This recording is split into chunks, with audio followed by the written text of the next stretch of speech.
Actually ಈ 14ನೇ ಅಧ್ಯಾಯಗಳಿಂದ ನಾವು ನೋಡುವುದೇನೆಂದ್ರೆ ಒಂದೊಂದು ರಾಷ್ಟ್ರಗಳಿಗಿರುವ ನ್ಯಾಯ ವಿಧಿಯನ್ನು ಕುರಿತು ಇಲ್ಲಿ ತಿಳಿಸಲಾಗಿದೆ.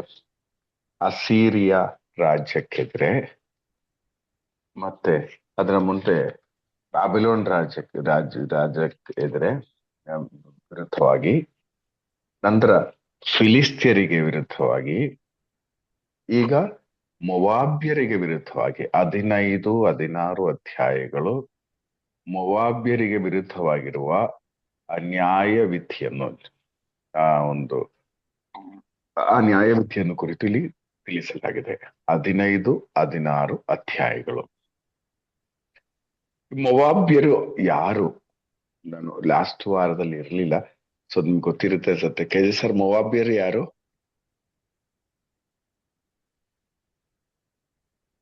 ಹೇಳಿದ್ರು ಸರ್, ಅವರು ಲೋಟನ ಸಂತತಿ, ಲೋಟನ ಸಂತತಿಯ ಭಾಗವಾಗಿರುವವರು ಮೊವಾಬ್ಯರು. ಇನ್ನು ಅದರ ಬಗ್ಗೆ ಹೇಳುವಾಗ ಒಂದು ಈ ರೂತ್ ಎಂಬ ಒಂದು ಸ್ತ್ರೀಯನ್ನು ಕುರಿತು ಬೈಬಲ್ ಅಲ್ಲಿ ಇದೆ. ಅಂದ್ರೆ ಯೇಸು ಸ್ವಾಮಿಯ ಜನರೇಷನ್ ಅಲ್ಲಿ, ದಾವೀದನ ಜನರೇಷನ್ ಬರುವ ಒಂದು ಸ್ತ್ರೀ ರೂತ್ ಸಹ ಒಂದು ಮೊವಾಬಿಯ ಸ್ತ್ರೀ ಆಗಿದ್ದಾರೆ. ಮೊವಾಬಿಯ ಸ್ತ್ರೀ ಆದಿಕಾಂಡದಲ್ಲಿ ಬರ್ತದೆ ಅದು. ಹೌದು. ಸೊ ಈ ಮೊವಾಬ್ಯ ರೂತಲು ಸೊ ಮೊವಾಬ್ಯರು ಅಂತ ಹೇಳುವಾಗ ಪ್ರಿಯರೇ, ನಾವು ಬೈಬಲ್ ಅಲ್ಲಿ ಅಷ್ಟು ಕಠಿಣರು ಎಂಬ ರೀತಿ ಕಾಣುತ್ತಾ ಇಲ್ಲ. ಹೆಚ್ಚು ಯುದ್ಧಗಳು ಇಸ್ರಾಯೇಲ್ ಜನರ ಜೊತೆಗೆ ಮೊವಾಬ್ಯರು ಮಾಡುವುದು ನಾವು ನೋಡ್ತಾ ಇಲ್ಲ. ಮಾತ್ರವಲ್ಲ, ಮೊವಾಬ್ಯ ರಾಜ್ಯ ಎಂದು ಹೇಳುವುದು ಈ ಇಸ್ರಾಯೇಲ್ ರಾಜ್ಯದ ನೇಬರಿಂಗ್ ಕಂಟ್ರಿ, ಅಂದ್ರೆ ಕೆಂಪು ಸಮುದ್ರದ ಜಸ್ಟ್ ಆಚೆ ಇರುವ ಒಂದು ರಾಜ್ಯವಾಗಿದೆ ಮೊವಾಬ್ಯರ ರಾಜ್ಯ. ಅಂದ್ರೆ ಒಂದು ನೇಬರಿಂಗ್ ಕಂಟ್ರಿ. ಓಕೆ, ಜಾಸ್ತಿ ಯುದ್ಧಗಳು ಇಸ್ರಾಯೇಲ್ ಜನರೊಟ್ಟಿಗೆ ನಡೆಯಲಿಲ್ಲ. ಒಂದು ರೀತಿಯಲ್ಲಿ ದಾವೀದನ ಒಂದು ಜನರೇಷನ್ ಸಹ ಅಲ್ಲಿ ಒಂದು ಈ ರೂತಳ ಆ ಒಂದು ಇದರಿಂದ ಬಂದಿರಿದ್ದ ಒಂದು ಕನೆಕ್ಷನ್ ಸಹ ಇತ್ತು. ಸೊ ಆ ರೀತಿ ನೋಡೋದಾದ್ರೆ ಇವರಿಗೂ ಒಂದು ಸ್ವಲ್ಪ ಒಂದು ಒಳಿತೆಲ್ಲ ಇವರ ಜೀವನದಲ್ಲೂ ಇತ್ತು. ಅರ್ಥ ಆಯ್ತಲ್ಲ? ಸೊ ಅಂತ ಕಠಿಣರಲ್ಲ ಇವರು ಮೊವಾಬ್ಯರು. ಪ್ರಿಯರೇ, ಈ 2 ಅಧ್ಯಾಯಗಳಲ್ಲಿ ನಾವು ನೋಡುವುದು ಅವರಿಗೆ ವಿರುದ್ಧವಾಗಿಯೂ ನ್ಯಾಯ ವಿಧಿ ಆಗ್ತಾ ಇದೆ. ಪ್ರಿಯರೇ, ಮೊವಾಬ್ಯರು ಎಂದು ಇನ್ನೊಂದು ರೀತಿಯಲ್ಲಿ ನಮ್ಮ ಲೇಟೆಸ್ಟ್ ವರ್ಷನ್ ಅಲ್ಲಿ ನಾವು ನೋಡೋದಾದ್ರೆ, ನಮ್ಮ ಸುತ್ತಲೂ ಹೆಸರಿಗೆ ಮಾತ್ರ ಕ್ರೈಸ್ತರಾಗಿದ್ದವರು ಇದ್ದಾರಲ್ಲ, ಪ್ರಾರ್ಥನೆ ಬಲಿಪೂಜೆಗೆ ಹೋಗ್ತಾರೆ, ಓಕೆ, ಒಂದು ಆವರೇಜ್ ಕ್ರೈಸ್ತರಾಗಿರೋರಲ್ಲ, ಅವರನ್ನು ಬೇಕಾದ್ರೆ ನಾವು ರೆಪ್ರೆಸೆಂಟ್ ಮಾಡಬಹುದು ಮೊವಾಬ್ಯರು ಅಂತ ಹೇಳುವಾಗ. ಅಂದ್ರೆ ಅಂತ ವಿಶ್ವಾಸ ಇಲ್ಲದೆ ಇರೋರು ಏನು ಅಲ್ಲ, ವಿಶ್ವಾಸ ಇದೆ, ಆದ್ರೆ ಅವರ ಕನ್ವೀನಿಯನ್ಸ್ಗೆ ಮಾತ್ರ ವಿಶ್ವಾಸ ಉಪಯೋಗಿಸುವರು. ಆ ಒಂದು ರೇಂಜಿಗೆ ನಾವು ಇವರನ್ನು ತಗೋಬಹುದು. ನೋಡಿ, ಇಲ್ಲಿ 15ನೇ ಅಧ್ಯಾಯ ನಾವು ನೋಡೋದಾದ್ರೆ ಮೊದಲನೇ ವಚನ ಓದ್ತೀರಾ? 15. ಮೊವಾಬ್ಯರನ್ನು ಕುರಿತು ದೈವೋಕ್ತಿ ಇದು. ಅಳಿದು ಹಾಳಾಯಿತು ಒಂದೇ ರಾತ್ರಿಯೋಳು ಒಂದೇ ರಾತ್ರಿ ಅಂತ ಹೇಳುವಾಗ ನಮ್ಗೆ ಗೊತ್ತಿದೆ, ಅಂಧಕಾರ. ಒಂದು ರಾತ್ರಿಯಲ್ಲಿ ಒಂದು ರಾಜ್ಯ, ಒಂದು ನಗರ, ಒಂದು ರಾತ್ರಿಯಲ್ಲಿ, ಇನ್ನೊಂದು ನಗರ, ಇನ್ನೊಂದು ರಾತ್ರಿಯಲ್ಲಿ. ನಮಗೆ ಗೊತ್ತು ಲೋಟನಿದ್ದ ಸ್ಥಳದ ಒಂದು ಪ್ರತ್ಯೇಕತೆ ಅಲ್ವಾ? ಒಂದು ಅನೈತಿಕತೆ ಅಷ್ಟು ಶಕ್ತವಾಗಿದ್ದ ಒಂದು ಸ್ಥಳವಾಗಿತ್ತು. ಯಾವುದು? ಲೋಟನಿದ್ದ ಸ್ಥಳ ಯಾವುದು? Sodom Gomorrah. ಓಕೆ, ಸೊ ಆ ಒಂದು ನೇಚರ್ ಇವರಿಗೂ ಇದೆ, ಆ ಒಂದು ನೇಚರ್. ಸೊ ಒಂದು ಆ ಹೊರಗಡೆ ಎಲ್ಲ ತುಂಬಾ ಚೆನ್ನಾಗಿ ಪ್ರೇಯರ್ ಅಲ್ಲಿ ಇರುವವರು ಅಥವಾ ಒಳ್ಳೆಯ ವ್ಯಕ್ತಿಗಳು, ಆದ್ರೆ ಅವ್ರಿಗೂ ಒಂದು ಕತ್ತಲೆಯ ಭಾಗ ಇದೆ. ಒಂದು ರಾತ್ರಿಯ, ಒಂದು ಅಂಧಕಾರದ ಒಂದು ಜೀವನವು ಅವರ ಜೀವನದಲ್ಲಿದೆ. ಪ್ರಿಯರೇ, ನಾವು ಈ ಮೊವಾಬ್ಯರ ಬಗ್ಗೆ ಚಿಂತಿಸುವಾಗ ನಾವು ನಮ್ಮನ್ನೇ ಅವಲೋಕನೆ ಮಾಡಿ ನೋಡೋಣ. ನಾವು ಈ ಕ್ಯಾಟಗರಿಯಲ್ಲಿ ಬರುತ್ತೋ ಇಲ್ವೋ ಅಂತೇಳಿ. ಹೊರಗಡೆ ಜನರಿಗೆ ತೋರಿಸೋದಕ್ಕೆ ನಾವು ವಿಶ್ವಾಸಿಗಳು, ದೇವರ ಸ್ವಂತ ಜನರು ಅಂತೆಲ್ಲ ಹೇಳೋದಾದ್ರು, ಒಳಗಡೆ ನಮ್ಮ ಜೀವನ ಹೇಗಿದೆ? The whole thing depends upon that. ಮೊವಾಬ್ಯರು. ಸೊ ಈ ಮೊವಾಬ್ಯರ ನೋಡಿ ಎಲ್ಲ ಹಾಳಾಯಿತು. ಅವರಿಗೆ ಒಂದೊಂದು ರಾತ್ರಿಯಲ್ಲಿ ಸಕಲವು ನಾಶವಾಗಿದೆ. ಈಗ ಅಲ್ಲಿಂದ ಜನರು ಕೆಲವರು ಎಸ್ಕೇಪ್ ಆಗ್ತಾ ಇದ್ದಾರೆ. ಈ ಬ್ಯಾಕ್ ಗ್ರೌಂಡ್ ಇಟ್ಕೊಂಡು ನಾವು 16ನೇ ಅಧ್ಯಾಯವನ್ನು ಓದೋಣ. 16ನೇ ಅಧ್ಯಾಯದ 1ನೇ ವಾಕ್ಯ. ಕಳುಹಿಸಿ ಕುರಿಗಳನ್ನು ಕಪ್ಪ ಕಾಣಿಕೆಯಾಗಿ ದೇಶಾಧಿಪತಿಗೆ ಕಳುಹಿಸಿ ಮರುಭೂಮಿಯ ಸೆಲಾದಿಂದ ಸಿಹೋನ್ ಪರ್ವತಕ್ಕೆ. ಸೊ ಮೊವಾಬ್ಯರು ಹೇಳ್ತಾ ಆಮೇಲೆ ಅವರು ಏನ್ ಮಾಡ್ತಾ ಇದ್ದಾರೆ? ಏನನ್ನು ಕಳಿಸ್ತಾ ಇದ್ದಾರೆ? ಕಳುಹಿಸಿ ಕುರಿಗಳನ್ನು ಕುರಿಗಳನ್ನು ಕಪ್ಪ ಕಾಣಿಕೆಯಾಗಿ. ಈಗ ಮೊವಾಬ್ಯರಿಗೆ ಅಲ್ಲಿ ನಾಶ ಆಗಿದೆ ಆ ರಾಜ್ಯ. ಈಗ ಅವರಿಗೆ ಒಂದು ಎಸ್ಕೇಪ್ ಆಗಬೇಕು ಅಲ್ಲಿಂದ. ಅಲ್ಲಿಂದ ನಾಶ ಆಗುವಾಗ ಇನ್ನು ನೆಕ್ಸ್ಟ್ ಏನು? ಅವರಿಗೆ ಒಂದು ನೆಕ್ಸ್ಟ್ ತಾಣ ಇಲ್ಲಿ ಅವರ ಪಕ್ಕದ ರಾಜ್ಯ ಯಾವುದು? ಸೇಲಾ. ಇಸ್ರಾಯೇಲ್. ಸೊ ಇವರೆಲ್ಲರೂ ಈಗ ಇಸ್ರಾಯೇಲ್ ಸೈಡಿಗೆ ಬರ್ತಾ ಇದ್ದಾರೆ. ಪ್ರಿಯರೇ, ನೀವೇ ಯೋಚನೆ ಮಾಡಿ, ಈ ಒಂದು ಮೊವಾಬ್ಯರ ಆಗಿರುವ ಜೀವನ ಇರುವಾಗ, ಅವರ ಜೀವನದಲ್ಲಿ ಪೆಟ್ಟುಗಳು ಬರುವಾಗ ನೆಕ್ಸ್ಟ್ ಅವರ ಓಟ ಇಲ್ಲಿಗೆ ರಿಟ್ರೀಟ್ ಸೆಂಟರ್ಗೆ, ಧ್ಯಾನ ಮಂದಿರಕ್ಕೆ, ಇನ್ನು ಪ್ರಾರ್ಥನೆಗೆ, ಆ ಬ್ರದರ್ ಈ ಸಿಸ್ಟರ್ ಅಂತ ಹೇಳಿ ಓಟ ಆಟ ಸ್ಟಾರ್ಟ್ ಆಗ್ತದೆ. ಓಕೆ, ಆಗ ಈ ಕುರಿ ಅಂತ ನ್ಯಾಚುರಲಿ ಹೇಳುವಾಗ, ಕುರಿ ಮರಿ ಅಂತ ಹೇಳುವಾಗ ಅದು ಯೇಸು ಸ್ವಾಮಿ ಒಂದು ಚಿಹ್ನವಾಗಿದೆ. ಸೊ ಯೇಸುವಿನ ಹತ್ತಿರಕ್ಕೆ, ದೇವರ ಹತ್ತಿರಕ್ಕೆ ನೋಡಿ, ಇಸ್ರಾಯೇಲ್ ಟೋಟಲಿ ಇವರು ಬರೋದು ಇಸ್ರಾಯೇಲಿಗೆ ಬರ್ತಾ ಇದ್ದಾರೆ ಸುಮಾರು ಜನ. ಓಕೆ, ಇನ್ನು 2ನೇ ವಾಕ್ಯದಲ್ಲಿ ಮೋವಾಬಿನ ಮಹಿಳೆಯರು ಅರ್ನೋನ್ ನದಿಯ ಆಯಗಡಲಲ್ಲಿ ಅಲೆಯುತ್ತಿಹರು, ಗೂಡಿಂದ ಹೊರದೂಡಲಾದ ಹಕ್ಕಿಮರಿಗಳ ಪರಿ. ನೋಡಿ, ಆ ಕಡೆ ನಿಲ್ಲಕ್ಕಾಗಲ್ಲ. ಅವರೆಲ್ಲರೂ ಒಂದು ಸೇಫ್ಟಿಗಾಗಿ ಈ ಸೈಡ್ಗೆ ಬರ್ತಾ ಇದ್ದಾರೆ. ಎಷ್ಟೋ ಸಮಯದಲ್ಲಿ ನಮ್ಮ ಜೀವನದಲ್ಲಿ ದುರಂತಗಳು ಬರುವಾಗಲೇ ನಾವು ದೇವರ ಕಡೆಗೆ ತಿರುಗ್ಬೋದು, ದೇವರ ಪ್ರಸನ್ನತೆ ಇರುವ ಕಡೆಗೆ ನಾವು ತಿರುಗ್ಬೋದು. ಸೊ ಅಲ್ಲಿನ ಸ್ತ್ರೀಯರು ಈ ಕಡೆ ಅಲಮಾರಿಗಳಾಗಿ ಈ ಕಡೆಗೆ ತಿರುಗಾಡ್ತಾ ಇದ್ದಾರೆ. ಮುಂದುವರಿಸಿ. ಇಂತೆನ್ನುವವರು ಯೆಹೂದ ಜನತೆಗೆ ನೀಡಿ ಸಲಹೆಯೊಂದನ್ನು ನಮಗೆ ಕೊಡಿ, ನ್ಯಾಯ ತೀರ್ಪು ನಮಗೆ ಅವರು ಯಹೂದ್ಯ ಜನರಿಗೆ ಹೇಳ್ತಾ ಇದ್ದಾರೆ. ಇಲ್ಲಿ ಯಹೂದ್ಯ ಜನರು ಅಂತ ಹೇಳುವಾಗ ಯೇಸುವಿನ ಪ್ರಸನ್ನತೆ ಇರುವವರು, ಯೇಸುವೆ ದಾವೀದನ ಕುಲಪುತ್ರನೇ. ಓಕೆ, ಆ ದೇವರ ಪ್ರಸನ್ನತೆ ಇರುವ ಅವರಿಗೆ ಹೇಳ್ತಾ ಇದ್ದಾರೆ. ಮೇ ಬಿ ನಾನು ಯಾಕೆ ಅದು ಇದು ಕಂಪೇರ್ ಮಾಡಿ, ಈಗಿನ ಇದು ಕಂಪೇರ್ ಮಾಡಿ ಹೇಳ್ತಾ ಇದ್ದೇನೆ. ಅಲ್ಲಿ ಹಾಳಾಗಿರೋ ಪರಿಸ್ಥಿತಿಯಲ್ಲಿ ಗುರುಗಳ ಬಳಿಗೆ ಹೋಗಿ, ಧ್ಯಾನ ಕೇಂದ್ರಕ್ಕೆ ಹೋಗಿ, ದೇವರ ಮುಂದೆ, ಅದು ಆರಾಧನಾ ಕೇಂದ್ರಕ್ಕೆ ಹೋಗಿ ದೇವರ ಮುಂದೆ ಬೇಡುವ ಒಂದು ಪ್ರೋಸೆಸ್ ಇಲ್ಲಿ. ಯಾಕೆ ದೇವರ ಮುಂದೆ ಬರಲು ಕಾರಣ? ಅಲ್ಲಿ ಎಲ್ಲವೂ ಹಾಳಾಗಿದೆ, ಅಲ್ಲಿಂದ ಎಲ್ಲೋ ನಾಶವಾಗಿ ಅಲ್ಲಿಂದ ಓಡಿ ಬರುತ್ತಾ ಇದ್ದಾರೆ. ಓಕೆ, ನಂತರ ಅವರು ಪ್ರಾರ್ಥಿಸ್ತಾ ಇದ್ದಾರೆ. 3ನೇ ವಚನದಲ್ಲಿ ನಮಗೆ ನೀಡಿ ಸಲಹೆಯೊಂದನ್ನು ನಮಗೆ ಕೊಡಿ, ನ್ಯಾಯ ತೀರ್ಪು ನಮಗೆ ನೀತಿ ಸಲಹೆಯನ್ನು ಕೊಡಿ ನಮಗೆ, ಅಂದ್ರೆ ನೀತಿ ನ್ಯಾಯವನ್ನು ಅವ್ರು ಕಲಿತಾ ಇದ್ದಾರೆ. ಓಕೆ, ನ್ಯಾಯ ತೀರ್ಪನ್ನು ಕೊಡಿ. ಇನ್ನು ಈರುಳಿನಂತಿರಲಿ ನಿಮ್ಮ ನೆರಳು, ಉರಿ ಬಿಸಿಲೊಳೆ ನಮಗೆ. ಅಂದ್ರೆ ನೀವು ನಮಗೆ ನೆರಳಾಗಿರೋ ಉರಿ ಬಿಸಿಲಿನಲ್ಲಿ. ಇನ್ನು ನೆಲೆ ನೀಡಿ ವಲಸಿಗರಿಗೆ ದೂಡಬೇಡಿ ಅಲೆಯುವವರನ್ನು ಬಯಲಿಗೆ.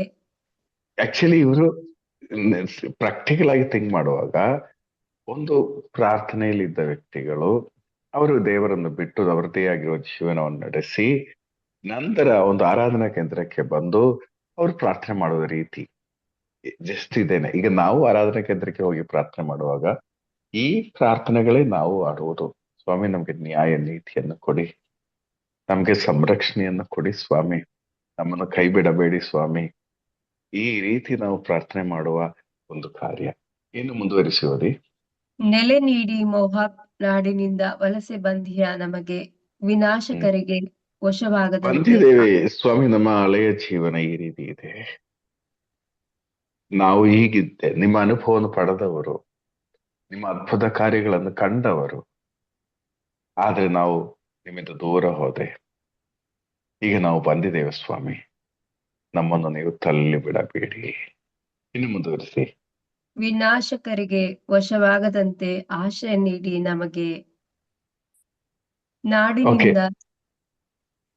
ಇದು ಕೇಳುವಾಗ ದಯಾಲ್, ನಿಮ್ಗೆ ಈ ಒಂದು 4 ವಚನಗಳು ನಿಮ್ಗೆ ಏನ್ ಅನಿಸ್ತಾ ಇದೆ?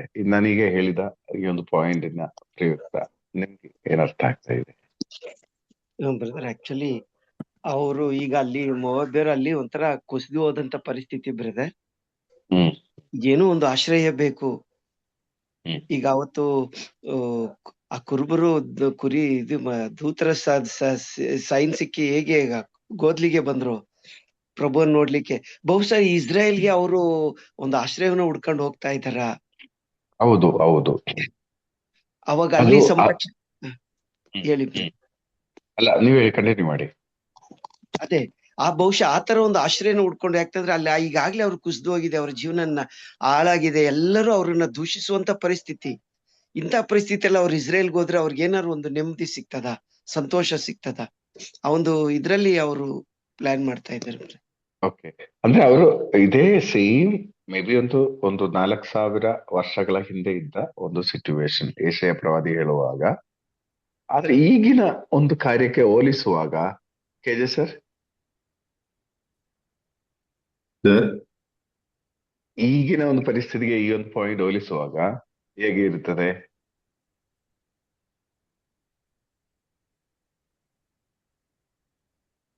ಈಗಿನ ಪರಿಸ್ಥಿತಿ ಹೇಳುವಾಗ ಇದು ಮೊವಾಬ್ಯರು ಅವರಿಗೆ ಪೆಟ್ಟು ಬಿದ್ದಾಗ ಇಸ್ರಾಯೇಲ್ ಕಡೆಗೆ ಬರುವ ಹಾಗೆ, ಈಗ ದೇವರು ಎಂದು ಹೆಸರು ಕೊಂಡವರು ಆದ್ರೆ ದೇವರನ್ನು ಬಿಟ್ಟವರು, ಅವರಿಗೆ ಪೆಟ್ಟು ಬೀಳುವಾಗಲೂ ಮಾಡುವ ಕಾರ್ಯ ಇದೇನೆ. ಅವರು ಮರಳಿ ಯೇಸುವಿನ ಕಡೆಗೆ, ದೇವರ ಕಡೆಗೆ, ದೇವರ ಪ್ರಸನ್ನದಿರುವ ಕಡೆಗೆ ಮರಳಿ ಬರುವುದು ನಾವು ನೋಡ್ತೇವೆ.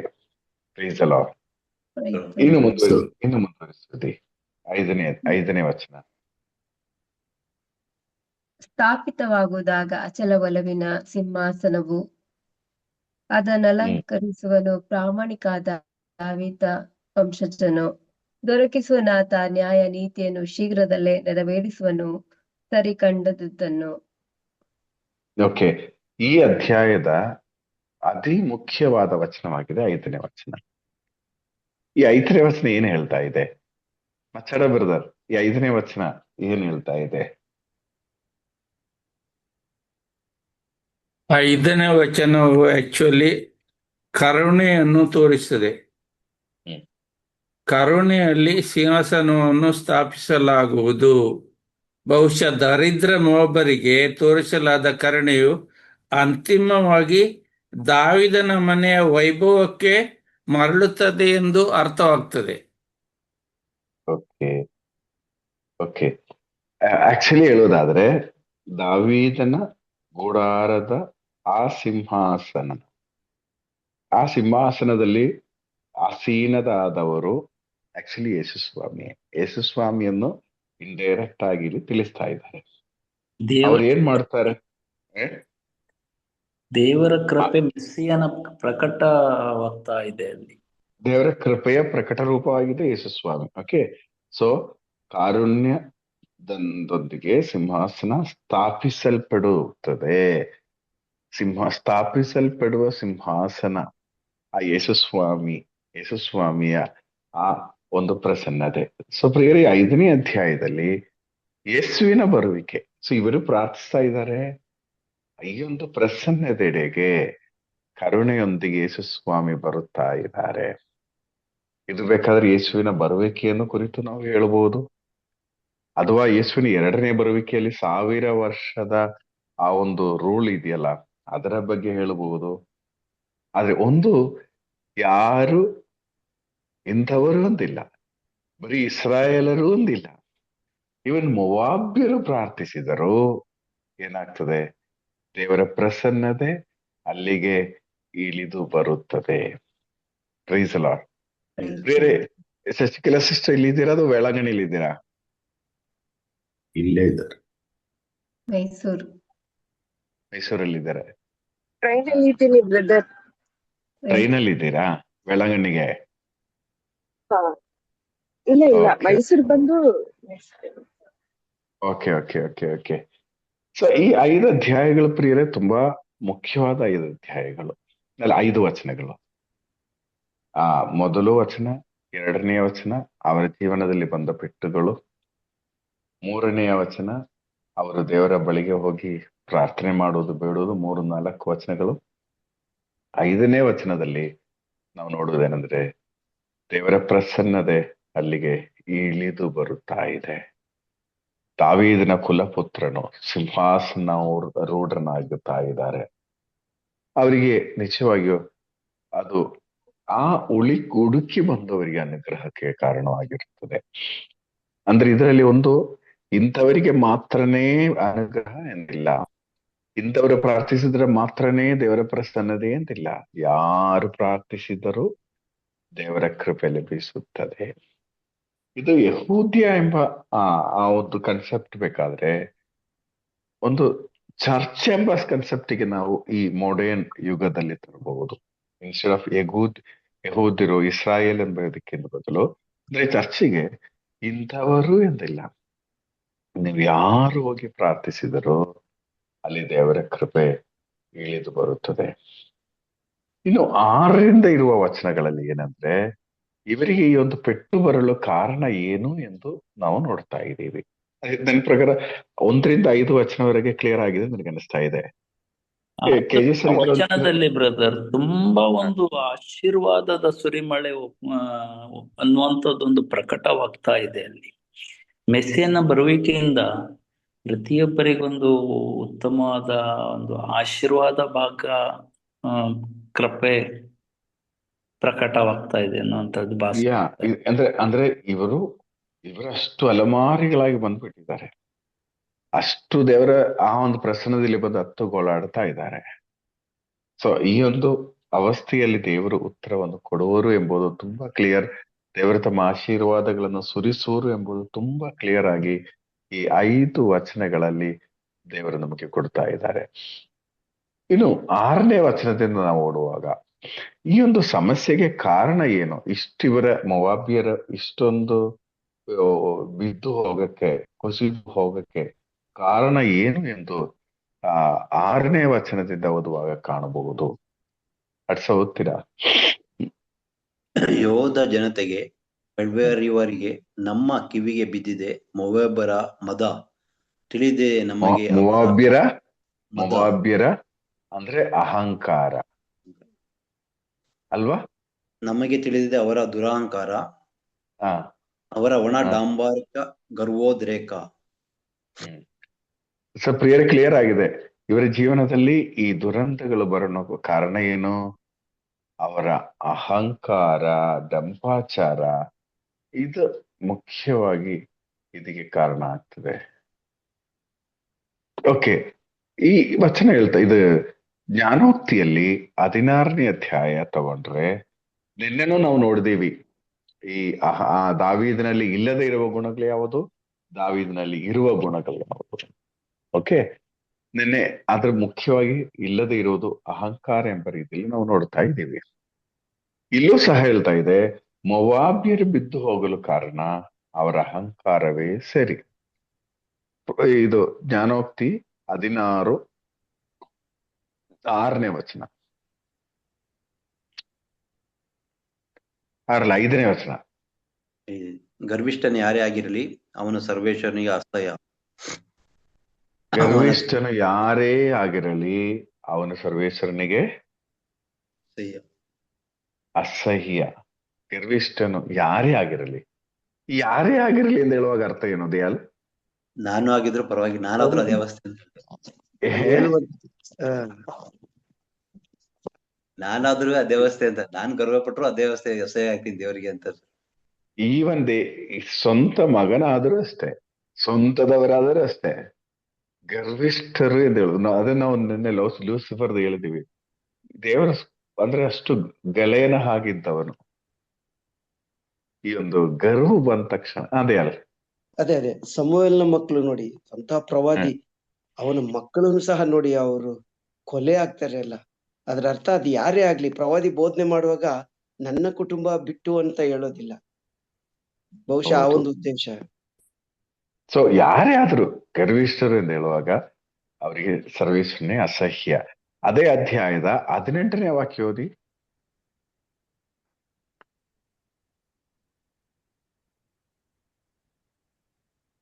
ವಿನಾಶಕ್ಕೆ ಮುಂಚೆ ವಿಪರೀತ ಬುದ್ಧಿ, ನೆಲಕ್ಕುರುಳುವುದಕ್ಕೆ ಮುಂಚೆ ನೆತ್ತಿಗೇರಿತು ಸೊಕ್ಕು. ಸೊಕ್ಕು ಅಗೇನ್ ಅಹಂಕಾರನೇ. ವಿನಾಶ ಕಾಲಕ್ಕೆ ವಿಪರೀತ ಬುದ್ಧಿ. ಓಕೆ, ಅದು ಗಾದೆ ಇನ್ನು ನಡೀತಾ ಇದೆ ಅಲ್ಲ. ಹೌದು. ಈ ಒಂದು ಅಹಂಕಾರವೇ ಈ ಮೊವಾಬ್ಯರಿಗೆ ಈ ಅವಸ್ಥೆಗೆ ಬರಲು ಕಾರಣ. ಸೊ ಈ ಅಹಂಕಾರಕ್ಕೆ ಕಾರಣ ಏನು ಎಂದು ಇಲ್ಲಿ ನಾವು ನೋಡ್ತಾ ಇದ್ವಿ. 7-8 ವಚನಗಳಲ್ಲಿ ಇದ್ದ ಕಾರಣ ಮೊವಾಬ್ಯರ ಗೋಳಾಡಲಿ, ಪ್ರಲಾಪಿಸಲಿ ಪ್ರತಿಯೊಬ್ಬನು ಮೊವಾಬಿಗಾಗಿ. ಕಿರ್ ಎರೆಪ್ತೆನ್ ದೀಪದ್ರಾಕ್ಷ ಕಡುಬಿಗಾಗಿ ನೆನೆದು ನರಳಿ ಅಲುಬಲಿ ಅದಕ್ಕಾಗಿ. 7ನೇ ವಚನ ನಾವು ಸ್ವಲ್ಪ ನಂತರ ನೋಡೋಣ. 8ನೇ ವಚನ ಓದಿ. ನಿಸ್ಸಾರವಾಗಿದೆ ಎಷ್ಬೋನಿನ ಹೊಲ ಸಿಬ್ಬಂದ ದ್ರಾಕ್ಷಲತೆ, ಒಮ್ಮೆ ವ್ಯಾಪಿಸಿದೆ ಆ ರಾಜ್ಯದ. ಇವರ ಅಹಂಕಾರಕ್ಕೆ ಕಾರಣ ಏನಂತ ಗೊತ್ತಾ? ಅವರಲ್ಲಿದ್ದ ದ್ರಾಕ್ಷಾಲತೆಗಳು ಅಷ್ಟು ಕ್ವಾಲಿಟಿ ಇರುವ, ಅಷ್ಟು ಇವರಿಗೆ ಆ ಒಂದು ಏನ್ ಹೇಳ್ತೀರಾ, ಆ ಮೇನ್ ಇವರ ಪ್ರಾಡಕ್ಟ್ ಈ ದ್ರಾಕ್ಷಾ ಹಣ್ಣು ಮತ್ತು ಅದರ ಸಂಬಂಧಪಟ್ಟ ಕಾರ್ಯಗಳಾಗಿತ್ತು. ಇದನ್ನ ಇಟ್ಕೊಂಡು ಸುಮಾರು ಜನ ಧನವಂತರಾಗಿದ್ದಾರೆ. ಮುಂದುವರಿಸಿ ಓದಿ ಬರುತ್ತದೆ. ಒಮ್ಮೆ ವ್ಯಾಪಿಸಿತು ಆ ರಾಜ್ಯ ದ್ರಾಕ್ಷ, ಹೆಜ್ಜೆಯನವರಿಗೆ ಹಬ್ಬಿತ್ತದ ಶಾಖೆ ಮರುಭೂಮಿಯ ಸಮುದ್ರದಾಚೆ. ಮಾಡಿತು ನಾಡಿನೊಡೆಯರನ್ನು ಕುಡಿದು ಮತ್ತರಾಗಿಸುವಂತೆ. ನೋಡಿ, ಈ ರೇಂಜ್ ಅಲ್ಲಿ ಕುಡಿದು ಮತ್ತರಾಗುವಂತ ಅವಸ್ಥೆ, ಒಂದು ಚಟ್ಟಗಳ ಒಂದು ಅವಸ್ಥೆ ಅವರಲ್ಲಿತ್ತು. ಮತ್ತೆ ಈ ದ್ರಾಕ್ಷಾ ಓದಿ. ಎಂದೇ ಸಿಬ್ಬದ ದ್ರಾಕ್ಷಾಲತೆಯ ನಿಮಿತ್ತ ಕಣ್ಣೀರಿಡುವೆನು ಹೆಜ್ಜೇರಿನವರ ಸಮೇತ, ತೋಯಿಸಿದನ ಅಶ್ವೋಧನ ಎಲ್ಲಾನನ್ನು ಕಣ್ಣೀರಿಂದ, ಏಕೆನೆ ಇಲ್ಲವಾಗಿತ್ತು ಆ ಹಣ್ಣು ಹಂಪಲು ಸುಗ್ಗಿಯ ಗೀತ. ಅಂದ್ರೆ 10ನೇ ವಚನದವರೆಗೆ ನೋಡುದು ಅವರ ದ್ರಾಕ್ಷಾ ತೋಟಗಳ ಒಂದು ಮಹಿಮೆಯಾಗಿದೆ. ಅಷ್ಟು ರಿಚ್ ಆಗಿದ್ರು, ದ್ರಾಕ್ಷಾರಸದ ಕುಡಿತನೂ ಇವರಿಗೆ ಇತ್ತು. ಈ ರಿಚ್ ಆಗುವಾಗ ಏನಾಗ್ತದೆ, ಅಹಂಕಾರ ಜಾಸ್ತಿ ಆಗ್ತದೆ. ಟೋಟಲಿ ಇವರ ನಾಶಕ್ಕೆ ಮುಖ್ಯ ಕಾರಣ ಇವರಲ್ಲಿರುವ ಅಹಂಕಾರವೇ ಸರಿ. ಪ್ರಿಯರೇ, ಇದು ತುಂಬಾ ಮುಖ್ಯವಾದ ವಿಷಯ. ನಾವು ಸಹ ನಂದೇ ಸರಿ, ನಾನ್ ಮಾಡೋದೇ ಸರಿ, ನಾನ್ ಮಾಡೋ ರೂಟೇ ಕರೆಕ್ಟ್ ಇರೋದು, ಬೇರೆಲ್ಲ ತಪ್ಪು, ಅವ್ರು ಸರಿ ಇಲ್ಲ, ಇವ್ರು ಸರಿ ಇಲ್ಲ, ಅವರೆಲ್ಲ ಹಾಗೆ ಒಂದರ ಜಸ್ಟಿಫೈ ಮಾಡಿ ಅವ್ರನ್ನೆಲ್ಲ ಕಂಟೆಮ್ ಮಾಡಿ, ಈ ನೇಚರೇ ನಾವು ನಿನ್ನೆನೂ ನೋಡ್ತೀವಿ, ಸ್ಪಿರಿಚುವಲ್ ಪ್ರೈಡ್ ಅಂತ ಹೇಳಿ. ಸೊ ಈ ಒಂದು ನೇಚರೇ ನಮ್ಮ ಆ ಒಂದು ನಾಶಕ್ಕೆ ಕಾರಣ ಆಗುತ್ತೆ. ಮೇನ್ ಆಗಿ ಅಹಂಕಾರ. ಮೊವಾಬಿಯರು ಬಿದ್ದಿರುವುದು ಅಹಂಕಾರಕ್ಕೆ ಕಾರಣ ದೇವರು ಕೊಟ್ಟಿರುವ ದ್ರಾಕ್ಷಾ ಪ್ರೊಡಕ್ಟ್ಸ್, ವ್ಯವಸಾಯ. ಅದರಿಂದ ಇವರು ಸ್ವಲ್ಪ ಮದ್ಯಪಾನವು ಸ್ಟಾರ್ಟ್ ಮಾಡಿದ್ರು. ಈ ದ್ರಾಕ್ಷಾ ಅಷ್ಟು ಕ್ವಾಲಿಟಿ ಇರುವ ದ್ರಾಕ್ಷಾ ರಸ ಆದುದರಿಂದ ಅನೇಕ ರಾಷ್ಟ್ರಗಳು ಇವ್ರನ್ನ ಹುಡುಕಿ ಬರುವಂತ ಅವಸ್ಥೆ ಇತ್ತು. ಇಷ್ಟೆಲ್ಲ ಆದಾಗ ಏನಾಯ್ತು, ಇವರಿಗೆ ಅಹಂಕಾರ. ಪ್ರಿಯರ, ನಿಜ ಹೇಳ್ತೀನಿ, ನಮ್ಮ ಒಬ್ಬೊಬ್ಬರ ಜೀವನದಲ್ಲೂ ಇರುವ ಕೆಲವು ಪೆಟ್ಟುಗಳಿದೆಯಲ್ಲ, ಕೆಲವು ಪೆಟ್ಟುಗಳು ಇದು ನಮ್ಗೆ ನಿಜವಾಗಿ ಬ್ಲೆಸ್ಸಿಂಗ್. ನಾವು ಅಹಂಕಾರದಲ್ಲಿ ಮಿತಿ ಮೀರದಂತೆ ನಮ್ಮನ್ನು ಕಂಟ್ರೋಲ್ ಮಾಡಿ ನಮ್ಮನ್ನು ಮುನ್ನಡೆಸುವ ವಿಷಯಗಳಾಗಿದೆ ನಮ್ಮ ಜೀವನದಲ್ಲಿ ಬರುವ ಚಿಕ್ಕ ಚಿಕ್ಕ ಪೆಟ್ಟುಗಳಂತ ಹೇಳುವಾಗ ನಮ್ ಕಂಟ್ರೋಲ್ ಅಲ್ಲಿ ನಮ್ಮಿಂದ ಏನು ಮಾಡಕ್ ಆಗಲ್ಲ ಎಂಬ ಒಂದು ಸ್ಟೇಜ್ಗೆ ಇದು ತಂದು ಬರ್ತದೆ. ನಮ್ಮಿಂದ ಏನು ಮಾಡಕ್ ಆಗಲ್ಲ ಎಂದು ಹೇಳುವಾಗ ನಾವ್ ಏನ್ ಮಾಡ್ತೀವಿ? ದೇವರನ್ನ ಆಶ್ರಯಿಸಿ ದೇವರನ್ನ ಆಶ್ರಯಿಸ್ತೀವಿ. ಬಿಡಿ ಇಲ್ಲ, ಆಗೇನಾಗ್ತದೆ, ನಾವು ದೇವರಿಗೆ ಆಶ್ರಯಿಸುವ ನಮ್ಮ ಅಹಂಕಾರಕ್ಕೆ ಅದೊಂದು ಪೆಟ್ಟಾಗುತ್ತೆ. ಅದರಿಂದ ನಾವು ಈ ಒಂದು ಪೆಟ್ಟುಗಳಿಗಾಗಿ ದೇವರಿಗೆ ಸ್ತೋತ್ರ ಸಲ್ಲಿಸಬೇಕು. ಇಲ್ಲದೇ ಇದ್ರೆ ಮಿದ್ಯಾನರ ಹಾಗೆ ನಾವು ಸಹ, ಮೊವಾಬ್ಯರ ಹಾಗೆ ನಾವು ಸಹ ಈ ಅಹಂಕಾರದ ನಾಶವಾಗುವ ಸಾಧ್ಯತೆ ಉಳ್ಳವರೇ.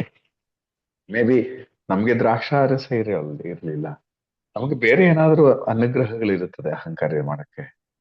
ಎಷ್ಟೋ ಪ್ರಾರ್ಥನೆಯಲ್ಲಿರುವವರ ಪ್ರಾಬ್ಲಮ್ ಏನಂದ್ರೆ, ಮನೆಯಲ್ಲಿರುವವರಿಗೇನು ಅಷ್ಟು ಬೆಳಿಗ್ಗೆ ಎದ್ದೇಳಕ್ ಆಗಲ್ಲ, ಮನೆಯಲ್ಲಿರುವವರಿಗೆ ಅಷ್ಟು ಪ್ರಾರ್ಥನೆ ಮಾಡಕ್ಕೆ ಕೆಪಾಸಿಟಿ ಇಲ್ಲ, ಮನೆಯಲ್ಲಿರುವವರಷ್ಟು ಹಾರ್ಡ್ ವರ್ಕ್ ಮಾಡಕ್ಕಲ್ಲ. ನಾವು ಪ್ರಾರ್ಥನೆ ಮಾಡೋದ್ರಿಂದ ಕುಟುಂಬ ನೆಲೆನಿಲ್ತಾ ಇದೆ. ನಾನು ಪ್ರಾರ್ಥನೆ ಮಾಡೋದ್ರಿಂದ, ನಾನು ಕಷ್ಟಪಡೋದ್ರಿಂದ. ಪ್ರಿಯರೇ, ಈ ಮಾತುಗಳು ನಮ್ಮ ಬಾಯಿಂದನೇ ಬರಬಾರ್ದು. ನಮ್ ಕಷ್ಟ, ಪ್ರಿಯರೇ, ದೇವರು ನಮ್ಗೆ ಅನುಗ್ರಹ ಮಾಡದೇ ಹೊರತು ನಾವು ಮುಂಜಾನೆ ಎದ್ದೇಳಕ್ಕೂ ಆಗ್ತಾ ಇರ್ಲಿಲ್ಲ. ದೇವರ ಅನುಗ್ರಹ ಕೊಡದೆ ಹೊರತು ನಾವು ಯಾವ ಕೆಲಸನೂ ಮಾಡಕ್ ಆಗ್ತಾ ಇರ್ಲಿಲ್ಲ. ಎಲ್ಲವೂ ದೇವರೇ. ಮಚ್ಚಳೊಬ್ಬರದ್ದು ಯಾವಾಗ್ಲೂ ಹೇಳುವ ಹಾಗೆ, ದೇವರ ಕೃಪೆಯಿಂದ ಮಾತ್ರ. ದೇವರ ಕೃಪೆ, ಈ ಒಂದು ನೇಚರ್ಗೆ ನಾವು ಹೋಗುವಾಗ ನಮ್ಮಲ್ಲಿ ಅಹಂಕಾರ ಇರಲ್ಲ. ಆದ್ರೆ ಎಷ್ಟೋ ಬಾರಿ ನಾವೇ ಹೇಳಿದ್ವಿ, ನಾನ್ ಕಷ್ಟಪಟ್ಟು ರೆಡಿ ಮಾಡಿದ್ದೇನೆ, ನಾನ್ ಬಿಲ್ಡಪ್ ನಾನ್ ಮಾಡಿರುವುದು. ಇದೆಲ್ಲ ಆ ಒಂದು ಮೊವಾಬ್ಯರ ನೇಚರೇ. ನಮ್ ಜೀವನದಲ್ಲಿ ಎಲ್ಲಾದ್ರೂ ಪೆಟ್ಟುಗಳಿದ್ದರೆ ಅರ್ಥ ಮಾಡಿ, ದೇವರು ಕೊಟ್ಟ ಒಂದು ಬ್ಲೆಸ್ಸಿಂಗೇ, ನಾವು ಯಾವ ರೀತಿಯಲ್ಲೂ ಅಹಂಕಾರ ಪೆಡದಂತೆ. ನೀವು ಕರೆಕ್ಟಾಗಿ ಯೋಚನೆ ಮಾಡಿ ನೋಡಿ, ಎಲ್ಲಿ ನೀವು ದೇವರನ್ನು ಮರೆತು ಬಿಡುತ್ತೀರೋ ಎಂಬ ಅವಸ್ಥೆಯಲ್ಲೇ ಪೆಟ್ಟು ಬೀಳುವ ಸಾಧ್ಯ. ಯಾಕಂದ್ರೆ ನಾವು ಪ್ರಾರ್ಥನೆಯಲ್ಲಿ ಇದ್ದೀವಿ, ದೇವರಿಗೆ ನಮ್ಮನ್ನು ಬಿಟ್ಕೊಡಕ್ ಆಗಲ್ಲ, ದೇವರಿಗೆ ನಮ್ಮನ್ನು ಈ ಮೊವಾಬ್ಯರ ಹಾಗೆ ನೋಡಕ್ ಆಗಲ್ಲ, ಟ್ರೀಟ್ ಮಾಡಕ್ ಆಗಲ್ಲ. ಆಗೇನಾಗ್ತದೆ, ಅಲ್ಲಿ ಪೆಟ್ಟು ಬೀಳುತ್ತದೆ. ಆಗ ನಾವು ಮತ್ತೆ ದೇವರೆಡೆಗೆ ಬರ್ತೀವಿ. ನೀವೇ ಯೋಚನೆ ಮಾಡಿ, ಹಬ್ಬದ ಸಮಯವಾಗಿತ್ತು, ತಾಯಿ ಮರಿಯಳು ಸಂತ ಜೋಸೆಫರು ಅವರು ಜೆರುಸಲೇಮ್ ದೇವಾಲಯಕ್ಕೆ ಹೋದ್ರು. ಹಬ್ಬ ಸಡಗರ ಖುಷಿಯಾಯಿತು. ಸ್ವಲ್ಪ ಕಾಲಕ್ಕೆ ತಾಯಿ ಸಂತ ಜೋಸೆಫರು ಯೇಸುವನ್ನು ಮರೆತು ಬಿಟ್ರು. ಸ್ವಲ್ಪ ಕಾಲಕ್ಕೆ, ಮರೆತಂತ ಹೇಳಕ್ಕಾಗಲ್ಲ, ಅವ್ರು ಅಲ್ಲಿ ಇದ್ದಾರೆ, ಅವರು ಸೇಫ್ ಆಗಿದ್ದಾರೆ, ಇದ್ದಾರೆ. ಸ್ವಲ್ಪ ಕಾಲಕ್ಕೆ ಮರೆತು ಬಿಟ್ರು. ಪ್ರಿಯರೇ, ನಾವು ಇವತ್ತು ರಾತ್ರಿ ಕ್ರಿಸ್ಮಸ್ ಆಚರಿಸಲು ಹೋಗ್ತಾ ಇದ್ದೇವೆ. ಬಾಕಿ ಸಡಗರದಲ್ಲಿ ಡೆಕೋರೇಷನ್ ಆಗ್ಬೇಕು. ಆ ಮನೆಗಿಂತ ಇನ್ನು ಸ್ವಲ್ಪ ಚೆನ್ನಾಗಿ ಡೆಕೋರೇಷನ್ ಮಾಡ್ಬೇಕು. ಅಲ್ಲಿ 2 ಸ್ಟಾರ್ ಆದ್ರೆ ನಮ್ಮ ಮನೇಲಿ 3 ಸ್ಟಾರ್ ಆದ್ರೆ ಇಡ್ಬೇಕು. ಕ್ರಿಬ್ ಇನ್ನು ಅಲ್ಲೆಲ್ಲ ಚೆನ್ನಾಗಿದೆ, ನಮ್ಮ ಮನೇಲಿ ಮಾತ್ರ ಕ್ರಿಬ್ ಸರಿ ಇಲ್ಲ. ನಾವು ಮನೇಲಿ ಬಂದು ಎಲ್ರಿಗೂ ಹೇಳ್ತೀವಿ, ನಾವು ಅವ್ರ ಮನೇಲಿ ಚೆನ್ನಾಗಿದೆ, ಇವ್ರ ಮನೇಲೂ ಚೆನ್ನಾಗಿದೆ, ನಮ್ಮ ಮನೇಲಿ ಕ್ರಿಬ್ಬೇ ಇಲ್ಲ, ಏನೂ ಇಲ್ಲ. ಬರೀ ಅಲ್ಲಿ ಸ್ವಲ್ಪ ಜಗಳನೂ ಸ್ಟಾರ್ಟ್ ಆಗ್ತದೆ. ಮತ್ತೆ ಆ ಒಂದು ಇದರಲ್ಲಿ ದೇವರನ್ನು ನಾವು ಸ್ವಲ್ಪ ಮರೆತು ಬಿಟ್ರೆ ಏನಾಗ್ತದೆ ದಯಾಲ್? ಅದನ್ನ ಊಹೆ ಮಾಡ್ಕೊಳಕ್ಕೂ ಆಗಲ್ಲ ಬ್ರದರ್. ಖಂಡಿತವಾಗ್ಲೂ ಯೇಸುವನ್ನ ನೋಡಿ, ಕಳ್ಕೊಂತೀವಿ, ಹಬ್ಬ ಮಾಡ್ತಾ ಇರ್ತೀವಿ ಅಷ್ಟೇ. ನೋಡಿ, ಒಂದ್ ಸ್ವಲ್ಪ ಒಂದು ನಿಮಿಷಗಳ ಇದರಲ್ಲಿ ತಾಯಿ ಮರಿಯಳೆ ಸಂಜೆ ಜೋಸೆಫರು ಮರೆತು ಎಂದು ನಾನು ಹೇಳಲ್ಲ, ಆದ್ರೆ ಒಂದು ಓವರ್ ಕಾನ್ಫಿಡೆನ್ಸ್ ಇತ್ತು. ಅವರಲ್ಲಿ ಇರ್ತಾರೆ, ಏನು ಎಲ್ಲೂ ಹೋಗಲ್ಲ, ಬಂಧು ಬಳಗದವರೆಲ್ಲ ಇದ್ದಾರಲ್ಲ, ಹೋಗಲ್ಲ, ಈ ಭಾವನೆಯಲ್ಲಿ ಇದ್ದಾಗ ಏನಾಯಿತು, 1 ದಿನದ ಪ್ರಯಾಣ ಇವರು ಹೋದಾಗ 3 ದಿವಸ ಮರಳಿ ಯೇಸು ಸ್ವಾಮಿಯನ್ನು ಸಿಕ್ಕಲು 3 ದಿನ ಅವರು ನಡಿಬೇಕಾಯ್ತು. 3 ದಿನ ನಡಿಬೇಕಾಯ್ತು ಬ್ರದರ್. ಅಂದ್ರೆ 4 ದಿನ ಅವರಿಗೆ ನಷ್ಟ ಆಯಿತು. ಸ್ವಲ್ಪ ತಾಯಿ ತುಂಬಾ ಆತಂಕದಲ್ಲಿ ಮಾತಾಡಿದ್ದು ಅದೇ ಫಸ್ಟ್ ಟೈಮ್ ಏನು. ಅದೇ ನಿಮ್ಮ ಅಪ್ಪ ನಾವು ಎಷ್ಟು ಒದ್ದಾಡ್ಬಿಟ್ವಿ ಅಂತ ಆತಂಕದಲ್ಲಿ ಆ ಹೆರೋದಾರ್ಸ ಕೊಲ್ಲಕ್ ಬಂದಾಗ್ಲೂ ತಾಯಿಗ್ ಭಯನೇ ಬಂದಿರ್ಲಿಲ್ಲ. ನೋಡಿ ಮಗನೇ, ನಿಮ್ಮ ಅಪ್ಪ ಮತ್ತು ನಾನು ಎಷ್ಟು ಒದ್ದಾಡಿದೆ ಎಂದು ಹೇಳಬೇಕಾದ್ರೆ ನೀವು ಯೋಚನೆ ಮಾಡಿ. ತಾಯಿ ಸಂತ ಜೋಸೆಫರು, ತಾಯಿ ಮರಿಯಳು ಈ ಯೇಸು ಸ್ವಾಮಿಯನ್ನು ಕಂಡುಹಿಡಿಯಕ್ಕೆ ಇಷ್ಟೊದ್ದಾಡೋದಾದ್ರೆ ನಾವು ಎಂಥವರು? ನಾವ್ ಎಷ್ಟು ಬಾರಿ ಅವ್ರನ್ನ ಮರ್ತು ಬಿಡ್ತಾ ಇಲ್ಲ. ಸ್ವಲ್ಪ ಕಾರ್ಯಗಳು ಬರುವಾಗ, ಮನೆಯಲ್ಲಿ ಸ್ವಲ್ಪ ಗೆಸ್ಟ್ಗಳು ಬರುವಾಗ, ಸ್ವಲ್ಪ ಫಂಕ್ಷನ್ ಅಂತ ಹೇಳಿ ಏನೋ ಮಾಡಕ್ಕೆ ಹೋಗುವಾಗ, ನಿಜ ಹೇಳೋದಾದ್ರೆ ನಾವ್ ಹೆಚ್ಚಾಗಿ ಯೇಸು ಸ್ವಾಮಿಯನ್ನು ಮರೆಯುವ ಸಮಯ ಈ ಕ್ರಿಸ್ಮಸ್ ಸೀಸನ್. ಬಾಕಿ ಎಲ್ಲ ಇದೆ. ಬಣ್ಣ ಹಾಕ್ಬೇಕು, ಬಟ್ಟೆ ಹಾಕ್ಬೇಕು, ಕ್ಲಿಪ್ಪು, ಡೆಕೋರೇಷನ್, ಇದೆಲ್ಲ ಹೆಚ್ಚು ಕಾಲ ದೇವರನ್ನು ಮರೆಯುವ ಸಮಯ ಕ್ರಿಸ್ಮಸ್ ಸೀಸನ್ ಆಗಿದೆ. ಇದಾದ್ಮೇಲೆ ನಿಮ್ಗೆ ಬೇಕು ಜನವರಿ ಪೂರ್ತಿ, ಮತ್ತೆ ನಂತರ ಫೆಬ್ರವರಿ ಸೆಕೆಂಡ್ಗೆ ನಾವು ಸೆಲೆಬ್ರೇಟ್ ಮಾಡ್ತೀವಲ್ಲ ಇನ್ಫಾಂಟ್ ಜೀಸಸ್ ಫೀಸ್ಟ್, ಅಲ್ಲಿವರೆಗೆ ಹೋಗ್ಬೇಕು ಅವರನ್ನು ಮತ್ತೆ ಮರಳಿ ತರುವ ರೇಂಜಿಗೆ ಬರುವುದಕ್ಕೆ. ಸೊ ಪ್ರಿಯರೇ, ಈ ಅವರನ್ನು ಮರೆತು ಬಿಡುವ ಅವಸ್ಥೆಗಳು. ಈ ಮೊವಾಬ್ಯರಿಗೆ ಏನಾಯ್ತು? ಇಡೀ ರಾಜ್ಯವೇ ನಷ್ಟವಾಯಿತು. ನಂತರ 13ನೇ ವಾಕ್ಯದಲ್ಲಿ ಹೇಳ್ತಾ ಇದೆ, ಮೋವಾಬ್ಯರ ವಿಷಯವಾಗಿ ಸರ್ವೇಶ್ವರ ಹಿಂದೆ ನುಡಿದ ದೈವೋಕ್ತಿ ಇದೆ. ನೋಡಿ ಸರ್ವೇಶ್ವರ ಇಲ್ಲಿ 12 ಓದಿ. 12 ವ್ಯರ್ಥ ಬೆಟ್ಟ ಗುಡ್ಡಗಳಿಗೆ ಮೋವಾಬ್ಯರ ತೀರ್ಥಯಾತ್ರೆಗೈದರು. ನೋಡಿ, ಈ ತೀರ್ಥಯಾತ್ರೆಗಳು, ಬೆಟ್ಟ ಗುಡ್ಡಗಳಿಗಿರುವ ತೀರ್ಥಯಾತ್ರೆಗಳು ವ್ಯರ್ಥ ಎಂದು ಹೇಳ್ತಾ ಇದೆ. ದೇವರನ್ನು ಈಗ ಅನುಗ್ರಹಗಳಿಗೆ ಹೋಗ್ತಾ ಇದೆ, ಆದ್ರೆ ದೇವರನ್ನು ಮರೆತಿರುವ ಈ ಅಹಂಕಾರ ನಮ್ಮಲ್ಲಿದ್ರೆ, ಕೋಪ ವೈರಾಗ್ಯಗಳು ನಮ್ಮಲ್ಲಿದ್ರೆ, ಈ ಬೆಟ್ಟ ಗುಡ್ಡಗಳಿಗಿರುವ ತೀರ್ಥಯಾತ್ರೆಗಳೆಲ್ಲ ವ್ಯರ್ಥ ಎಂದು ಈ ವಚನ ಹೇಳುತ್ತಾ ಇದೆ. ಮುಂದುವರಿಸಿ ಓದಿ. ವ್ಯರ್ಥ ಪ್ರಾರ್ಥನೆ ಮಾಡಲು ಅವರು ಗರ್ಭಗುಡಿಗೆ ಹೋದರು. ಈ ಅಹಂಕಾರ ಇಟ್ಕೊಂಡು ನೀವು ಆರಾಧನಾ ಕೇಂದ್ರಕ್ಕೆ ಹೋದರೂ ಪ್ರಾರ್ಥನೆ ಮಾಡೋದು ವ್ಯರ್ಥ ಎಂಬ ರೀತಿಯಲ್ಲಿ ಹೇಳುತ್ತಾ ಇದೆ. ಬಿಟ್ಟು ಬಿಡಬೇಕು. ನಮ್ದು ಏನಿದೆ? ನಮ್ದೇನೂ ಇಲ್ಲ. ನಾವು ಅವರು ಕರುಣೆ ತೋರರೆ ನಾವು ಏನೂ ಇಲ್ಲ. ಈ ಒಂದು ಕನ್ವಿಕ್ಷನ್ ನಮ್ಗಿರ್ಬೇಕು. ನಮ್ದೇನೋ ನಾನಿಷ್ಟು ಕಷ್ಟಪಟ್ಟೆ, ನನ್ಗೆ ಅದಿದೆ, ಎಲ್ರು ಸಾಕ್ಷಿಗಳೆಲ್ಲ ಹೇಳ್ತಾರೆ, ದೇವರು ನನ್ನನ್ನು ಹೊತ್ಕೊಂಡು ನಡೆದ್ರು, ನಾನು ಹಾಗೆ ಇದ್ದೆ. ಆದ್ರೆ ಕಾರ್ಯ ಬರುವಾಗ ನಮ್ಮ ಅಹಂಕಾರ ಬಿಟ್ಬಿಡಕ್ಕೆ ನಾವು ರೆಡಿ ಇಲ್ಲದೆ ಇದ್ರೆ, ನನ್ ಕೋಪ ಬಿಟ್ಬಿಡಕ್ಕೆ ರೆಡಿ ಇಲ್ಲದೆ ಇದ್ರೆ, ದೇವರು ನನ್ನನ್ನು ಒಂದು ಕಾಲದಲ್ಲಿ ರಕ್ಷಿಸಿದೆ ಅಂತ ಹೇಳಿ ಏನ್ ಪ್ರಯೋಜನ ಇದೆ?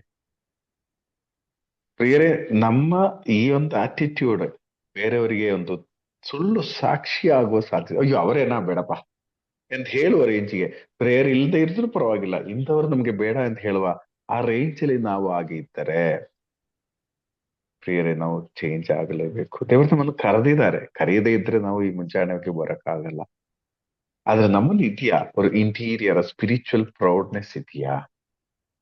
ಇದ್ರೆ ಗರ್ಭಗುಡಿಗೆ ಹೋಗಿ ನಾವು ಪ್ರಾರ್ಥಿಸಿದರೂ ಅದರಿಂದ ಏನೂ ಪ್ರಯೋಜನ ಇರಲ್ಲ ಅಂತ ಹೇಳಿ ದೇವರು ಹೇಳ್ತಾರೆ. ಇದೆಲ್ಲ ಮೊವಾಬ್ಯರ ವಿಷಯದಲ್ಲಿ ಹೇಳೋದಾದ್ರು, ಈಗಿನ ಒಂದು ಕಂಟೆಂಪರರಿ ಸಿಚುವೇಶನ್ ನೋಡೋದಾದ್ರೆ ನಮಗೂ ಇದು ಹೋಲುತ್ತದೆ. ಸೊ 13ನೇ ವಾಕ್ಯ, ಮೋವಾಬ್ಯರ ವಿಷಯವಾಗಿ ಹಿಂದೆ ನುಡಿದ ದೈವೋಕ್ತಿ ಇದೆ. ಸರ್ವೇಶ್ವರ ಇಂತೆನ್ನುತ್ತಾರೆ, ಗುಲಾಮಗಿರಿಯ ಕಟ್ಟುನಿಟ್ಟಿನ ಲೆಕ್ಕಾಚಾರದಂತೆ 3 ವರ್ಷದೊಳಗೆ ಮೋವಾಬಿನ ವೈಭವವು ಹೀನಾಯಕ್ಕೆ ಈಡಾಗುವುದು.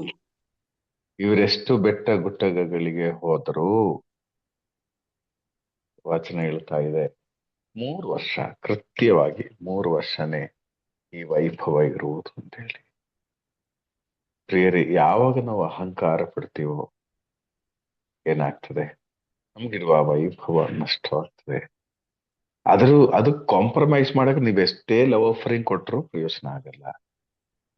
ಎಷ್ಟೇ ಸೇವೆ ಮಾಡ್ತೀವಿ ಅಂತ ಹೇಳಿದ್ರು ಪ್ರಯೋಜನ ಆಗಲ್ಲ. ನಾವು ಈ ಅಹಂಕಾರದಿಂದ ಬಿಡಬೇಕು. ನಾವು ಬಿಟ್ಕೊಡಕ್ಕೆ ನಾವು ರೆಡಿ ಆಗ್ಬೇಕು. ಆಗಿರೋ ಅವಸ್ಥೆ ನಾನ್ ಬಿಟ್ಕೊಡಲ್ಲ. ಕೆಲವರು ಹೇಳೋದು ನೋಡಿ, ನಾನ್ ಯಾಕೆ ಬಿಟ್ಕೊಡ್ಬೇಕು? ನಾನ್ ಬಿಟ್ಕೊಡಲ್ಲ. ಪ್ರಿಯರೇ, ಈ ಆಟಿಟ್ಯೂಡ್ ಎಲ್ಲ ನಾವು ಚೇಂಜ್ ಮಾಡಬೇಕು.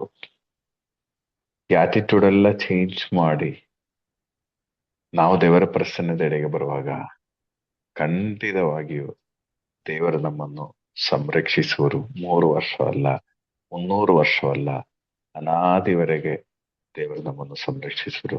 ಇದು ದೊಡ್ಡ ಸಮಸ್ಯೆ ಇದೇನೆ, ದೃಷ್ಟಿ, ಅಹಂಕಾರ ಎಂಬ ಅವಸ್ಥೆ.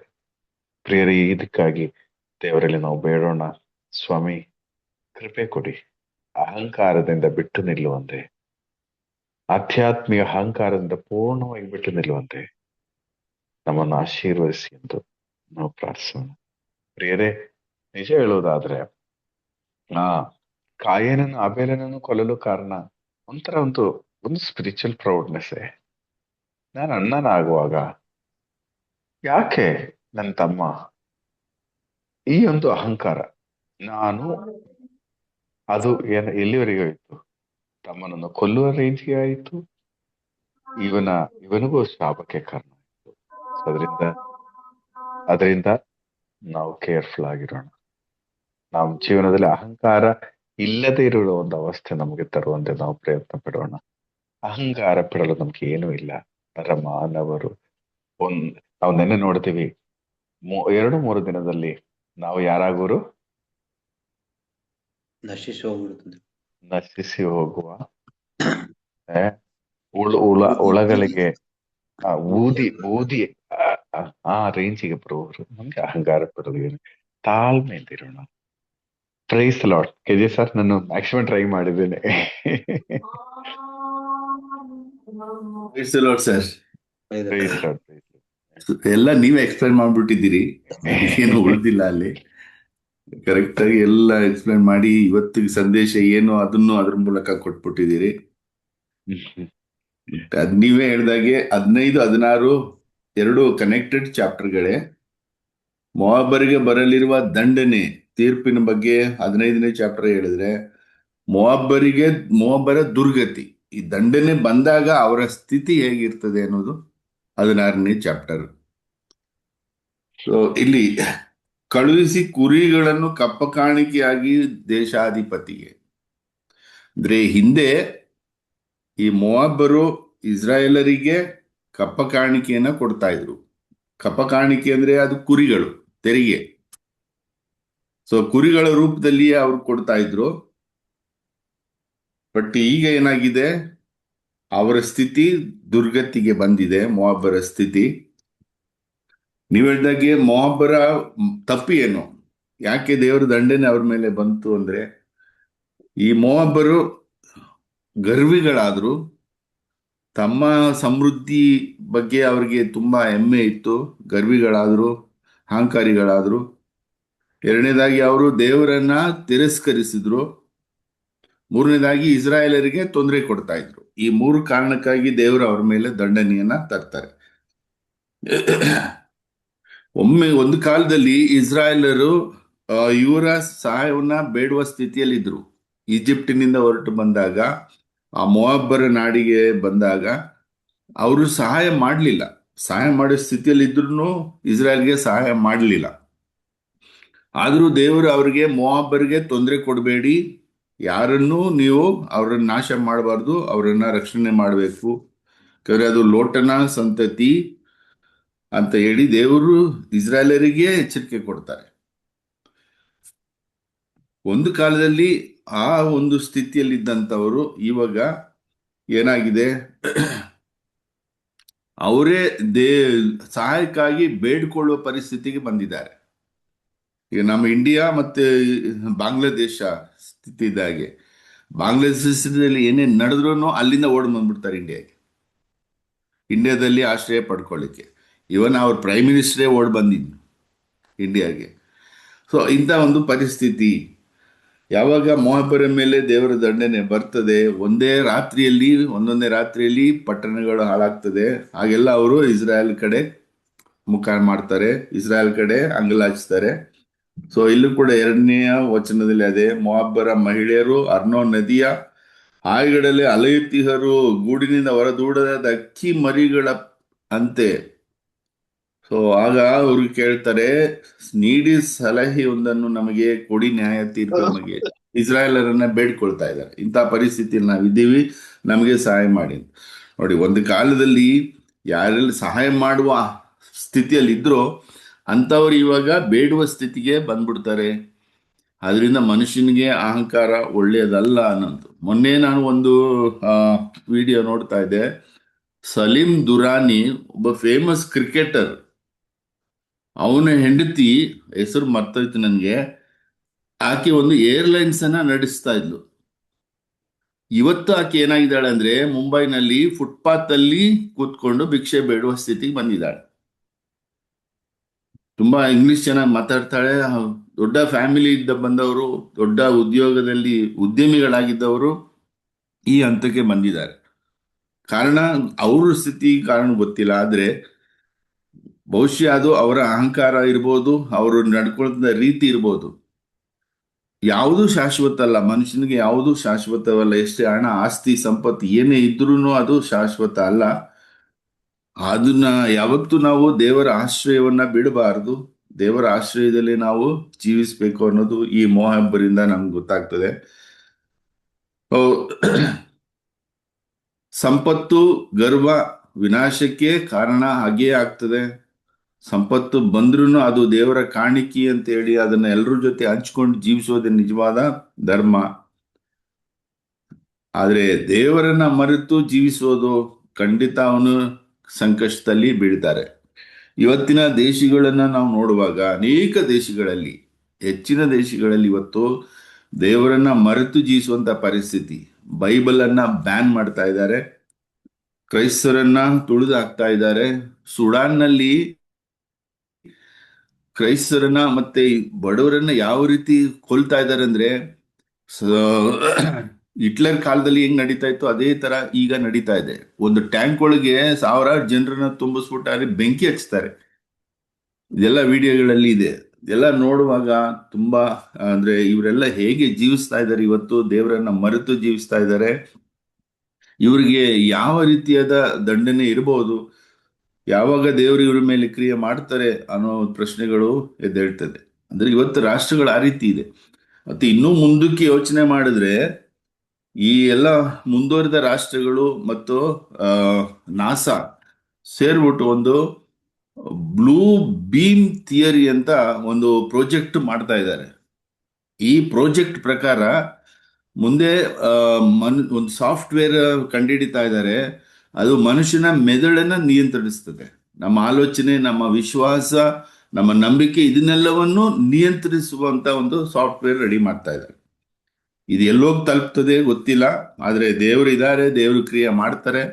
ಬಾಬೆಲ್ ಗೋಪುರವನ್ನೇ ನಾಶ ಮಾಡಿದ ದೇವರು ಇದನ್ನೆಲ್ಲ ಬಿಟ್ಕೊಡೋದಿಲ್ಲ ಅಂತ ನನ್ನ ಅನಿಸಿಕೆ.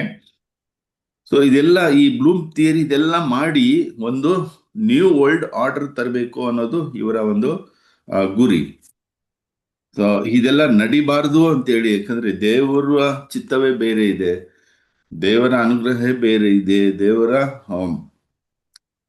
ಲೋಕಕ್ಕೆ ಕೊಟ್ಟಿರುವಂತಹ ಒಂದು ಗುರಿಯೇ ಬೇರೆ ಇದೆ. ಹಾಗಾಗಿ ಮನುಷ್ಯರು ತಮ್ಮ ಬುದ್ಧಿಶಕ್ತಿಯನ್ನೇ ಉಪಯೋಗಿಸ್ಕೊಂಡು ಈ ರೀತಿ ದೇವರಿಂದ ದೂರವಾದ್ರೆ ಮೋಹಬ್ಬರ ಸ್ಥಿತಿ ಇವರಿಗೆ ಬರೋದ್ರಲ್ಲಿ ಖಂಡಿತ ಇಲ್ಲ. ಅಂದ್ರೆ ವಿಳಂಬ ಆಗ್ಬೋದಷ್ಟೇ, ಆದ್ರೆ ಖಂಡಿತ ಇದು ನೆರವೇರೇ ತೀರುತ್ತದೆ ಅಂತ. ಸೊ ಹಾಗಾಗಿ ಈ ಮೋಹಬ್ಬರ ಈ ಒಂದು 16ನೇ ಈ ವಚನದಲ್ಲಿ ನೋಡಿ, ಆದ್ರೂ ದೇವರು ಇವ್ರ ಮೇಲೆ ಫಸ್ಟ್ ಇಸ್ರಾಯೇಲ್ ಅವರು ಅವ್ರಿಗೆ ಬಂದ ದುರ್ಗತಿ ಯಾಕೆ ಅನ್ನೋದನ್ನ ಅವರು ಹೇಳ್ತಾ ಇದ್ದಾರೆ. ಯಹೂದ ಜನತೆ ಪೇಳುವರವರಿಗೆ 6ನೇ ವಚನ, ನಮ್ಮ ಕಿವಿಗೆ ಬಿದ್ದಿದೆ ಮೋಹಬ್ಬರ ಮದ, ತಿಳಿದಿದೆ ನಮಗೆ ಅವರ ಅಹಂಕಾರ. ಯಾಕಂದ್ರೆ ಹತ್ತಿರದವರು, ಅವರು ನೇಬರಿಂಗ್ ಕಂಟ್ರಿ, ಆದ್ರಿಂದ ಅವರು ಅಲ್ಲಿ ಏನೆಲ್ಲ ನಡೀತಾ ಇದೆ, ಅವ್ರು ಹೇಗೆಲ್ಲ ಜೀವಿಸಿದ್ರು ಎಲ್ಲವೂ ಇಸ್ರಾಯೇಲರಿಗೆ ತಿಳಿದಿದೆ. ಹಾಗಾಗಿ ಅವರಿಗೆ ಇವತ್ತು ಅವರು ಮೊದಲಿಸ್ತಾ ಇದ್ದಾರೆ, ಪಾಠ ಕಲೀರಿ ಅನ್ನೋ ರೀತಿಯಲ್ಲಿ ಹೇಳ್ತಾ ಇದ್ದಾರೆ. ಆದ್ರೂ ದೇವರು ಕೊನೆಗೆ ಅವ್ರ ಮೇಲೆ ವ್ಯತ್ಯೆ ಪಡ್ತಾ ಇದ್ದಾರೆ. ದೇವರೇ ಮೋಹಬ್ಬರ ಮೇಲೆ ವ್ಯತ್ಯೆ ಪಡ್ತಾ ಇದ್ದಾರೆ. ಸೊ ದೇವರು ದಂಡನೆ ಕೊಟ್ಟಿದ್ದಾರೆ, ಆದ್ರೂ ದೇವರಿಗೆ ಕರುಣೆ ಅನ್ನೊಂದು ಇದೆ.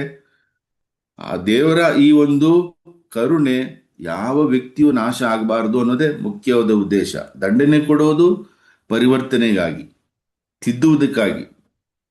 ಆದರೆ ನಾವು ತಿಳ್ಕೋಬೇಕು, ದೇವರ ದಂಡನೆ ಯಾವತ್ತೂ ನಮ್ಮ ಒಳಿತಿಗಾಗಿ, ನಮ್ಮ ಪರಿವರ್ತನೆಗಾಗಿ, ನಮ್ಮ ಬೆಳವಣಿಗೆಗಾಗಿ, ನಮ್ಮ ನಾಶಕ್ಕಾಗಿ ಅಂತೂ ಅಲ್ಲವೇ ಅಲ್ಲ.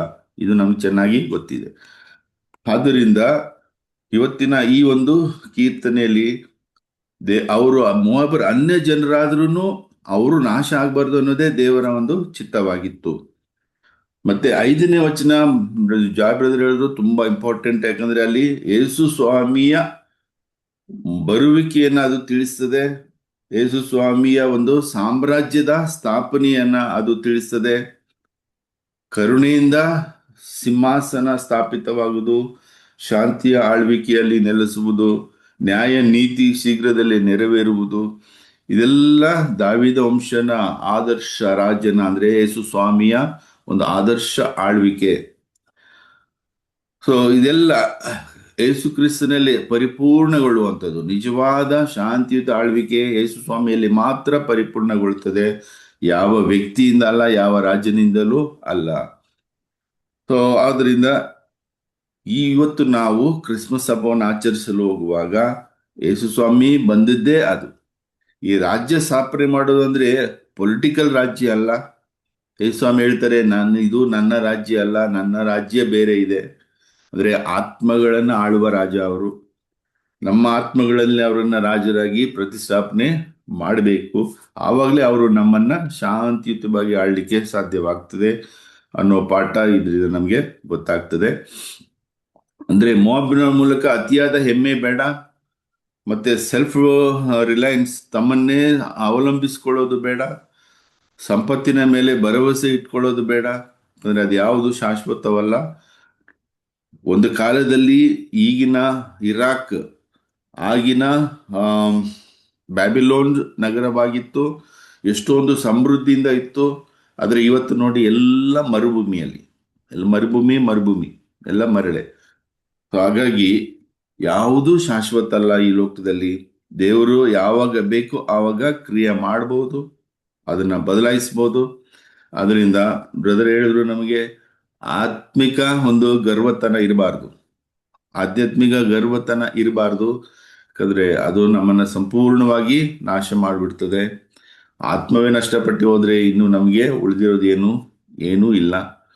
ಹಾಗಾಗಿ ನಾವು ಪ್ರಾರ್ಥನೆ ಜೀವಿತದಲ್ಲಿ ಇರುವವರು ಈ ಒಂದು ಪಾಠವನ್ನು ನಾವು ಪಡ್ಕೋಬೇಕು. ಯಾಕಂದ್ರೆ ಎಲ್ಲೋ ಒಂದ್ ಕಡೆ ನಮ್ಮಲ್ಲಿ ಒಂದು ಅಹಂಕಾರ ಬಂದ್ಬಿಡ್ತದೆ, ಒಂದು ಆಧ್ಯಾತ್ಮಿಕ ಅಹಂಕಾರ ನಮ್ಮೊಳಗೆ ಇರ್ತದೆ. ಅದು ಯಾವ ಸಮಯದಲ್ಲಿ ಅದು ಪ್ರವರ್ಧಮಾನಕ್ಕೆ ಬರ್ತದೆ, ಪ್ರವೃತ್ತಿ ಆಗ್ತದೆ ಗೊತ್ತಿಲ್ಲ.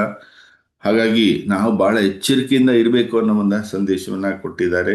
ಅದೇ ಸಂದೇಶ ಈ ಕೀರ್ತನೆಯಲ್ಲಿ ಕೂಡ ಇದೆ ಅಂತ ಹೇಳ್ತಾ ನಾನು ಮುಗಿಸ್ತೇನೆ. ಪ್ರಿಯರೇ, ನೀವು ಮಾತನಾಡಿ. Praise the lord.